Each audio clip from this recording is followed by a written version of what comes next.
Hello everyone, welcome to Lakshmeet. I am Lakshmi और हम लोग स्टार्ट करने वाले हैं sexual reproduction in flowering plant का फीमेल पार्ट। ओके, तो अब हम स्टार्ट करते हैं। आप चाहे तो मेरे नोट्स की स्क्रीनशॉट भी ले सकते हैं। सबसे पहले हम लोग देखेंगे कि साइन साइन इसमें आएगा टर्म, तो इसका मतलब होता है फ्यूज्ड। इंटैगमेंट आएगा तो इंटैगमेंट का मतलब होता है कवरिंग। ये फीमेल रिप्रोडक्टिव पार्ट होता है कार्पल या पिस्टल। ये मेगास्पोरोफिल होता है। आपको मैंने पहले भी बताया था, मेगास्पोरोफिल जो होता है वो हम फीमेल के लिए यूज़ करते हैं। और ये रहा हमारा कार्पिल का डायग्राम। कार्पिल कुछ इस तरीके से दिखता है, जिसका जो ये ऊपर वाला पार्ट होता है इसको हम स्टिग्मा बोलते हैं। ये बीच की जो डंडी होती है उसको हम लोग स्टाइल बोलते हैं। और ये जो होता है ये ओव्यूल होता है। ओव्यूल के अंदर ओवेरी होती है। और यहाँ जो ओवेरी के अलावा जो ये खाली स्पेस है इसको हम लोग लॉक्यूल बोलते हैं।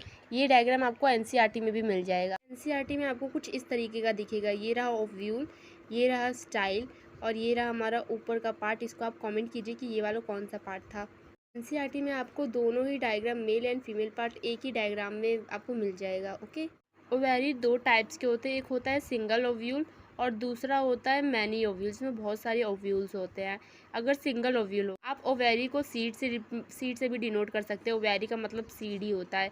सिंगल सीड किस में होता है? मैंगो, सीरियल्स, राइस, व्हीट, मेज, बैरलेग, इन सब चीज़ों में। और बहुत ज़्यादा सीड्स किस में होते हैं, या मैनी ओव्यूल्स किस में होते हैं? पपाया, ब्रिंजल, H2O मेलन मतलब वाटर मेलन, इसको हम लोग H2O मेलन भी मतलब लिख सकते हैं, चिली, इन सब में। ओके, फिर आता है गाइनोशियम। गाइनोशियम किस किस तरीके का होता है? इसमें दो तरीके के होते हैं। एक होता है मोनोकार्पेलिरीज, जिसमें एक ही सिर्फ और सिर्फ सिंगल कार्पल्स होते हैं। और एक होता है मल्टी कार्पलीज। मल्टी कार्पलीज में दो तरीके के आ जाते हैं कार्पल्स, जिसमें एक होता है जो फ्यूज्ड कार्पल्स होते हैं, जिसको हम लोग साइनोकार्पस कहते हैं। और एक जो होता है फ्री कार्पल्स होता है, जिसे हम लोग एपोकार्पस कहते हैं।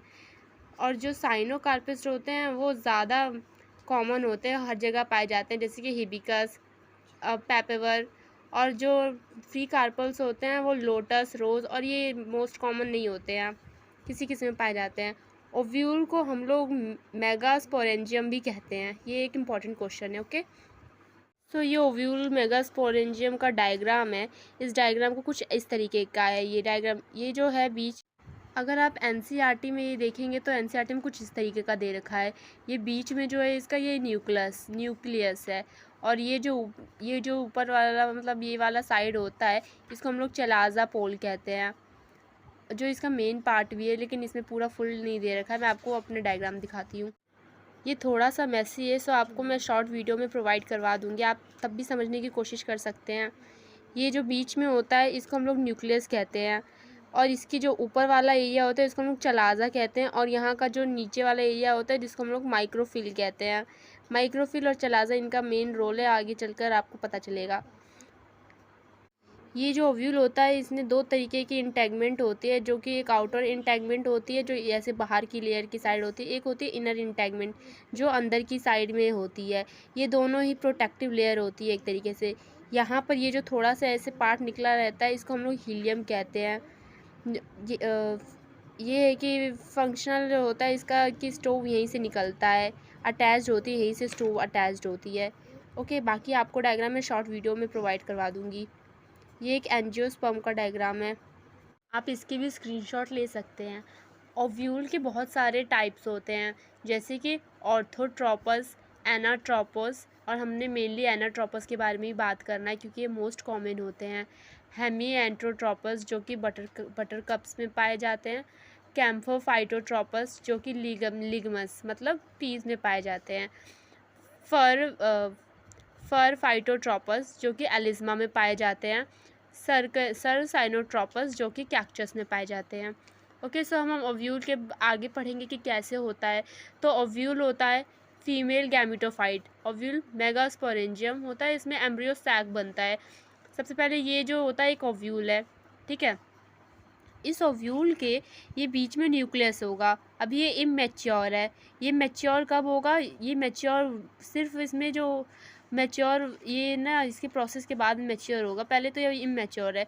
न्यूक्लियस है, न्यूक्लियस का सिर्फ एक ही सेल डिफ्रेंशिएट होगा। Only a single cell differentiate. जो कि MGMC बनाएगा, मेगास्पोर मदर सेल। और मेगास्पोर मदर सेल कौन सा वाला सेल बनाएगा, जो कि माइक्रोफिल के साइड में एंड में प्रेजेंट होगा, सिर्फ वही MGMC बनाएगा, मेगास्पोरो मदर सेल बनाएगा, जो माइक्रोफिल के एंड में प्रेजेंट होगा। ओके, सो हम यहाँ देखेंगे मेगास्पोरोजीनियस का 2 पार्ट में है ये। मेगास्पोरोजीनियस पार्ट 1 और पार्ट 2 दोनों ही बहुत छोटे छोटे हैं। ये हो गया हमारे एक सिंगल MGMC जो कि बन गया था माइक्रोफिल के एंड में जाकर। ओके, तो MGMC है ये, जो MGMC है बनने के बाद ये थोड़ा सा मेच्योर ही हो गया है। अब ये 2N का हो चुका है। यहाँ मियोसिस होगी और फर्स्ट एंड सेकंड दोनों स्टेजेस में होगी रिडक्शनल डिवीज़न सिंगल MGMC पे। तो ये चार मेगास्पोर में डिवाइड हो जाएंगे। 4 मेगास्पोर में डिवाइड होने के बाद इसका जो एक पार्ट होगा वो होगा फंक्शनल, जो कि चलाजा पर चला जाएगा, यहाँ ऊपर चला जाएगा। और एक जो होगा वो डिजेनरेटेड होगा, जो कि माइक्रोफिल के पास आ जाएगा, मतलब एक नीचे की साइड में आ जाएगा। ओके, अब हम यहाँ एक क्वेश्चन है, how many MGMC megaspore mother cell in 1 ovule. एक ओव्यूल के अंदर कितने MGMC या मेगास्पोर मदर सेल्स होते हैं। तो आंसर है ओनली 1। अगर फीमेल में देखा जाए तो ओनली 1 मेगास्पोर मदर सेल्स होता है, बट अगर मेल में देखा जाए तो मेल में बहुत सारे हो सकते हैं। ओके, सो अब नेक्स्ट अब यहाँ पर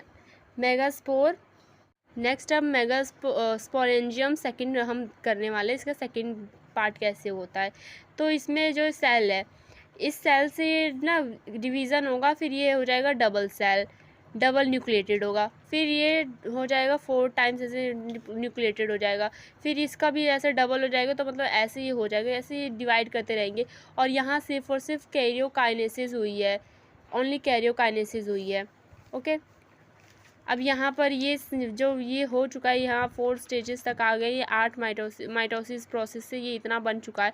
उसके बाद जो होता है पोलराइजेशन होता है। पोलराइजेशन का मतलब है कि इसके जो 3 सेल्स होंगे वो ऊपर की साइड में चल जाएंगे, ऊपर की वॉल्स के साइड, और जो 3 सेल होंगे वो नीचे के वॉल्स की साइड चल जाएंगे, और ये बीच में जो है ये 2 सेल्स बीच में ही रह जाएंगे।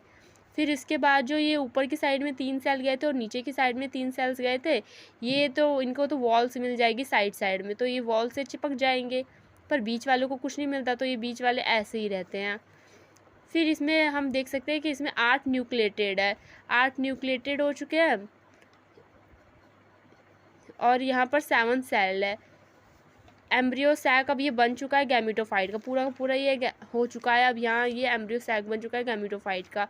3 ऊपर चिपक गया है वॉल्स पे और 3 नीचे चिपक गया वॉल्स पे।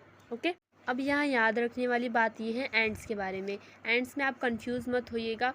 अगर फंक्शनल की बात की जाए कि फंक्शनल सेल कौन से एंड पर है, तो वो मेगास्पोर के चलाजा वाले एंड पर है। और अगर MGMC की बात की जाए, माइक्रोस्पोर मदर सेल्स, वो कौन से एंड पर है, तो वो माइक्रोफाइलर के एंड पर है। आप इसको डायग्राम में अच्छे से देखिएगा, आपको अच्छे से याद रहेगा। सो अब नेक्स्ट वीडियो में हम लोग फीमेल गैमेटोफाइट के बारे में थोड़ा सा बात करेंगे और डिटेल में और आगे चैप्टर पढ़ेंगे। सो गाइस, आज के लिए इतना ही।